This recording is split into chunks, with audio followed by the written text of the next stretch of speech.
The donkey. Once upon a time, there lived a king and a queen who were rich and had everything they wanted except one thing. They had no children. The queen lamented over his day and night and said, I am like a field on which nothing grows. At last, God gave her wish, but when the child came into the world, it did not look like a human child, but was a little donkey. When the mother saw that her lamentations and outcries began in real earnest, she said she would far rather have had no child at all than have a donkey, and that they were to throw it into the water and the fishes might devour it. But the king said, No, since God has sent him, he shall be my son and heir, and after my death sit on the royal throne and wear the kingly crown. The donkey therefore was brought up and grew bigger, and his ears grew up beautifully high and straight. He was, however, of a merry disposition, jumped about, played, and had a special pleasure in music, so that he went to a celebrated musician and said, Teach me thine art, that I may play the lute as well as thou dost. As ah, dear little master, answered the musician, that would come very hard to you. Your fingers are certainly not suited to it and are far too big. I am afraid the strings would not last. No excuses were of any use. The donkey was determined to play the lute. He was persevering and industrious, and at last learned to do it as well as the master himself. The young lordling once went out walking full of thought and came to a well. He looked into it, and in the mirror clear water saw his donkey's form. He was so distressed about it that he went out into the wide world and only took with him one faithful companion. They travelled up and down, and at last they came into a kingdom where an old king reigned who had an only but wonderfully beautiful daughter. The donkey said, Here we will stay, knocked at the gate and cried, A guest is without open, that he may enter.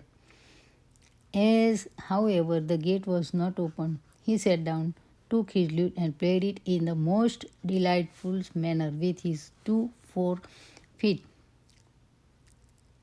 Then the doorkeeper opened his eyes most wonderfully wide and ran to the king and said, Outside by the gate sits a young donkey which plays the lute as well as an experienced master.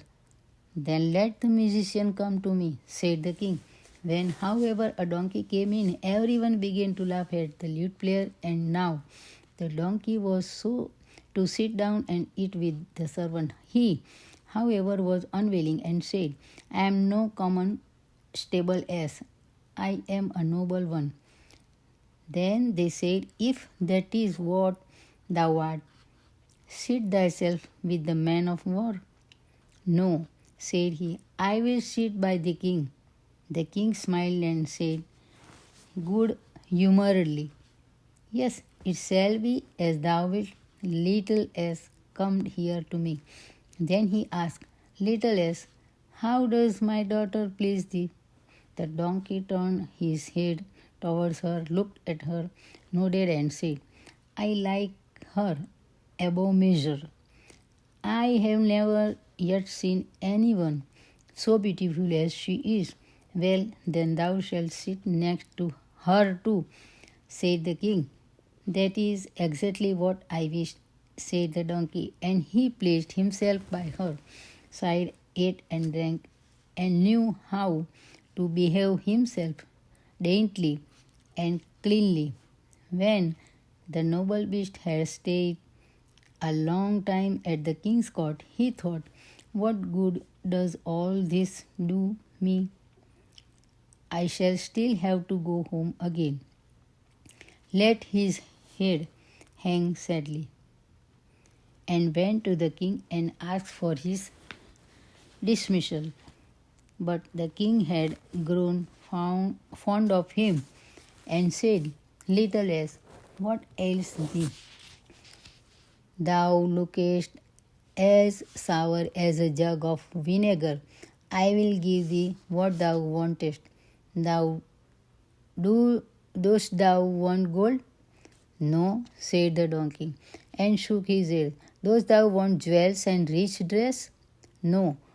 Dost thou wish for half my kingdom? Indeed, no. Then said the king, if I did but know, what would make thee content? Wilt thou have my pretty daughter to wife? Oh, yeah, said the ass. I should indeed like her. And all at once he became quite merry and full of happiness, for that was exactly what he was wishing for. So a great and splendid wedding was held. In the evening, when the bride and bridegroom were led into their bedroom, the king wanted to know if the ass would behave well and ordered a servant to hide himself there. When they were both within and the bridegroom bolted the door, looked around, and as he believed that they were quite alone, he suddenly threw off his ass skin and stood there in the form of a handsome royal youth. Now, said he, thou seest who I am, and seest also that I am not unworthy of thee. Then the bride was glad and kissed him and loved him dearly. When morning came, he jumped up, put his animal skin on again, and no one could have guessed what kind of a form was hidden beneath it. Soon came the old king. Ah, cried he, is the little ass merry? But surely thou art sad, said he to his daughter, that thou hast not got a proper man for thy husband? Oh no, dear father, I love him as well as if he were the handsomest in the world, and I will keep him as long as I live. The king was surprised, but the servant who had concealed himself came and revealed everything to him. The king said, that cannot be true. Then watch yourself the next night, and you will see it with your own eyes. And hark you, Lord King, if you were to take his skin away and throw it in the fire, he would be forced to show himself in his true shape.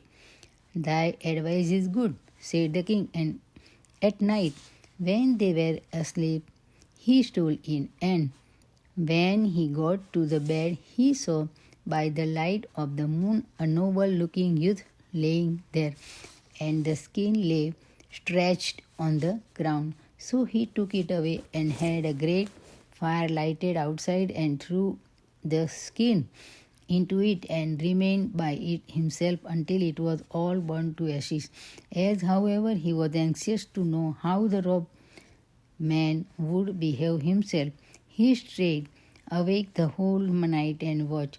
When the youth had slept his sleep out, he got up by the first light of the morning and wanted to put on his ass skin, but it was not to be found. On this he was alarmed and full of grief and anxiety, said, now I shall have to contrive to escape. But when he went out, there stood the king, who said, my son, whither away in such haste? What hast thou in thy mind? Stay here. Thou art such a handsome man. Thou shalt not go away from me. I will now give thee half my kingdom, and after my death thou shalt have the whole of it. Then I hope that what begins so well may end well, and I will stay with you. I hope that what begins so well may end well, and I will stay with you, said the youth. And the old man gave him half the kingdom, and in a year's time, when he died, the youth had a whole, and after the death of his father, and he had another kingdom as well, and lived in all magnificence.